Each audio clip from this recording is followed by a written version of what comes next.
Em nosso encontro de hoje, vamos continuar a trabalhar o princípio da libertação, com foco nos sentimentos da irritação e da inveja.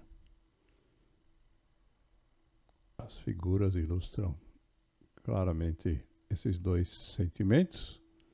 Vamos antes só relembrar que os princípios, né, do qual a libertação faz parte são um dos 5 pilares da nossa metodologia. Né? No desenho, o pilar mais à esquerda, e nós temos o quadro aqui com os 10 princípios. A libertação é o quinto, que chama a atenção da gente no sentido de que os sentimentos negativos dificultam o nosso progresso. E estamos lidando aí ao longo das últimas semanas com vários desses sentimentos. Hoje vamos focar então na irritação e na inveja. A primeira coisa que precisa ser dita, né, é que a irritação é algo que é absolutamente normal, né? Quando nós enfrentamos situações, né, que não nos agradam, é normal a gente se irritar, né? É uma forma de energia que gera dentro da gente e que pode ser útil para que a gente possa enfrentar situações difíceis. O grande problema, né, quando a irritação se torna negativa, é quando ela nos leva à violência. Né? A violência, ela é de fato a expressão negativa da irritação. Como base, né, para reflexão, temos aqui um provérbio chinês bem antigo que diz assim: há 3 coisas na vida que nunca voltam atrás: a flecha lançada, a palavra pronunciada e a oportunidade perdida. Quando a gente pensa aqui nessas 3 coisas, né, a flecha lançada e a palavra pronunciada são as que podem irritar os outros, né, se elas não forem adequadas ou certeiras. E aí, obviamente, quando nós usamos no sentido figurado uma flecha lançada, né, nós estamos aí de alguma forma agredindo, então nós corremos o risco de uma escalada da violência. Nem todas as pessoas partem para a violência com o mesmo patamar de irritação. Mas existem pessoas que se tornam violentas com mais facilidade. Todos nós, por exemplo, quando estamos vivendo sob situação de pressão, de estresse, acabamos, na verdade, reduzindo esse limiar, né, de transição da irritação para a violência. Pessoas com menos tolerância à frustração, pessoas muito competitivas também têm essa facilidade. E o que acontece, né, quando a gente encontra pessoas com esse perfil, né, que tem essa ativação da violência com mais frequência, ocorre aquilo que se chama de uma dessensibilização. Isto é, aquilo que para a maioria não é habitual, para essas pessoas se torna normal. É por isso que quando a gente encontra pessoas, né, que de fato estão violentas continuamente, é tão difícil para nós que não agimos dessa forma lidar com elas. Então, cabe a gente, a cada um de nós, né, de fato, trabalharmos nós mesmos para evitar, né, de chegar nesse nível de irritação que nos leva à violência. A primeira coisa, né, é que se a gente encontra uma situação que nós estamos irritados, então a gente deve encontrar uma forma de extravasar essa irritação de forma construtiva. Um erro muito comum é a gente começar a fazer suposições, né, do que está acontecendo com o outro. Por que ele nos está deixando irritado? E a dica é: não tenta adivinhar, é sempre melhor perguntar. A outra dica, né, que a irritação é contagiosa, né? Se a gente ficar perto de pessoas irritadas, a tendência é que nós também venhamos a ficar irritados. Então, precisamos aprender não só a contar até 10 ou 20, mas a, de alguma forma, isolar essa pressão, né?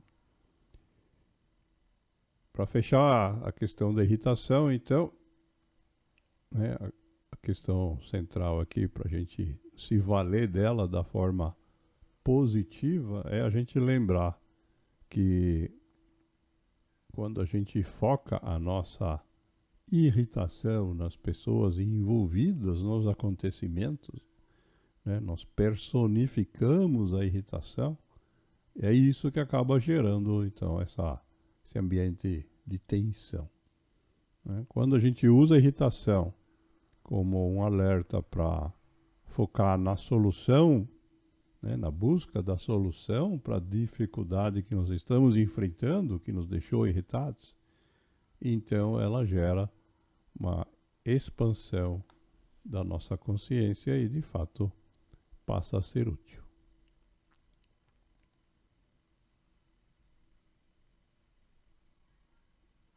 Agora, como fizemos com outros sentimentos, temos aqui um breve teste com algumas afirmações de comportamentos. Acho que a letra ficou meio pequena, eu vou ler aqui para vocês. Diz assim, cada um pensa, né, se aplica e responde sim ou não mentalmente.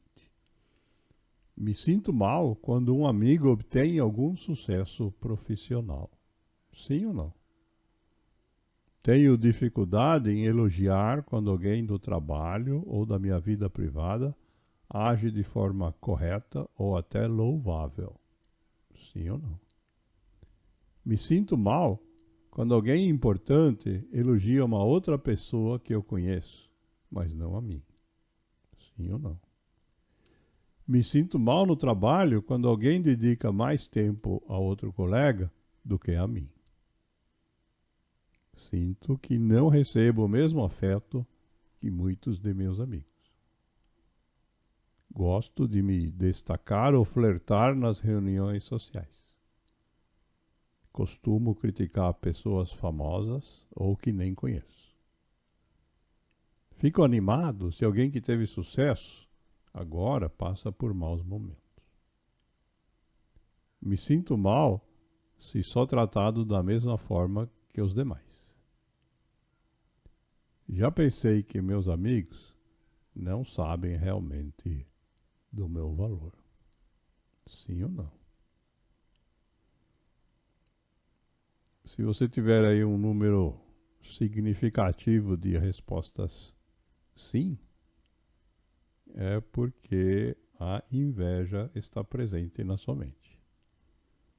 A inveja é um sentimento que nos deixa amargurados com base no sucesso dos outros.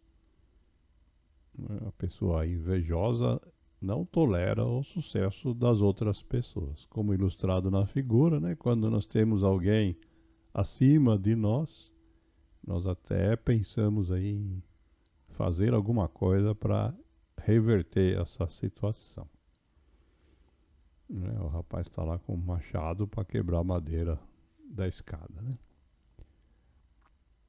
Acho que dá para ver na imagem direitinho. O invejoso é uma pessoa que prefere se submeter a um sofrimento, contanto que o outro sofra mais que ele, ao invés de viver bem e deixar que o outro faça o mesmo.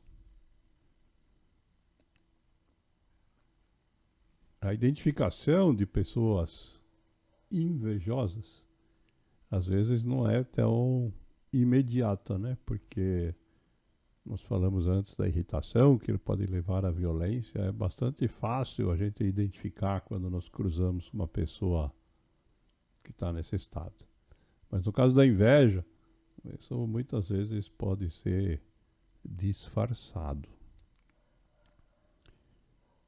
Tem alguns exemplos aí de comportamentos comuns que devem fazer a gente desconfiar que quem está com essas ideias é de fato um invejoso. Aquele que humilha com palavras, né? Como aquele que, membro de um casal que diz assim: você deveria ter perguntado qual a minha flor favorita antes de me trazer uma, ao invés de agradecer. Ou aquela pessoa que encontra alguém depois de um tempo e logo sai disparando na cara dura, né? Como você engordou? Ou a pessoa que fica se queixando sem parar, né? Ou a pessoa que só fala dos outros, né? A pessoa que nós chamamos de intrometido, né? De fato, todos esses são características que apontam para a presença de inveja. De fato, o intrometido é aquele que só quer falar dos outros porque ele não quer falar dele. Ele acaba usando isso como uma estratégia para se esconder dele. E temos aqui mais algumas estratégias, né, que essas pessoas usam. Eu não, olha, eu espero que você não se incomode com o que eu penso, mas olha só, agora eu vou descer a lenha em você. Né? Ou então assim, olha, eu não vou dizer isso para te criticar, mas agora eu vou te criticar. Ou então assim, ó, não tem nada contra você, mas todos os teus pontos falhos agora eu vou desfilar na tua frente. Ou pode ser ao contrário, o falso sedutor. Ó, estou falando com sinceridade, de coração. Juro por meus filhos que o que eu vou te dizer agora é verdade. E aí vem. Então o que acontece? Esses tipos de exposições, né, de fato apontam para a inveja. A inveja, diz o Schopenhauer, é uma forma de ódio das mais implacáveis. Né? Para a gente se submeter a sofrer voluntariamente, só porque nós achamos que o outro vai sofrer mais, né? Isso é algo extremamente irracional. E segundo Schopenhauer, é baseado então na força do ódio.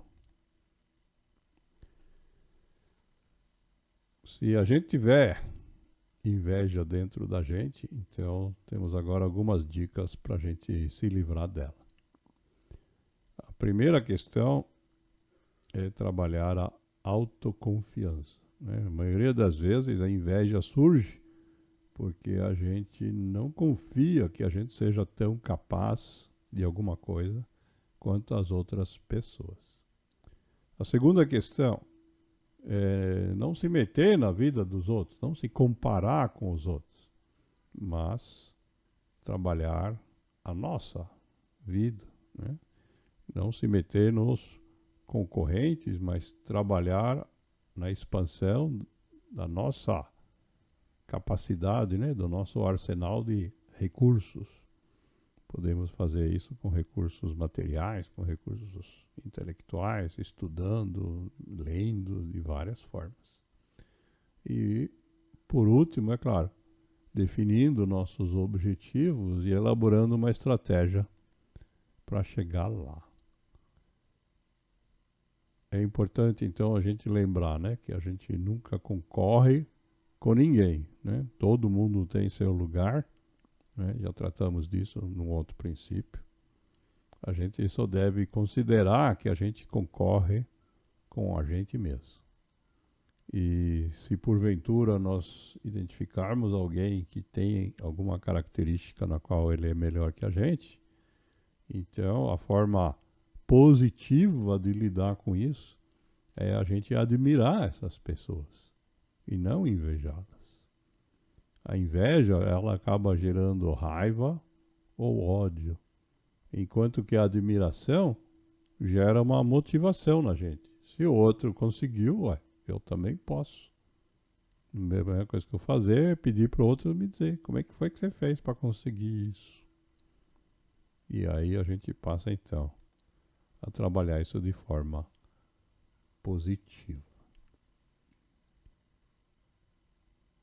Entretanto, nós devemos ser discretos nesse processo, né? O ator americano Morgan Freeman nos deixou esse conselho aqui. Acostume-se a vencer em silêncio e ajudar no anonimato. Para quê? Para afastar a inveja. Quando a gente acaba tornando público demais os nossos sucessos, acaba despertando a inveja em outras pessoas e isso pode acabar nos prejudicando.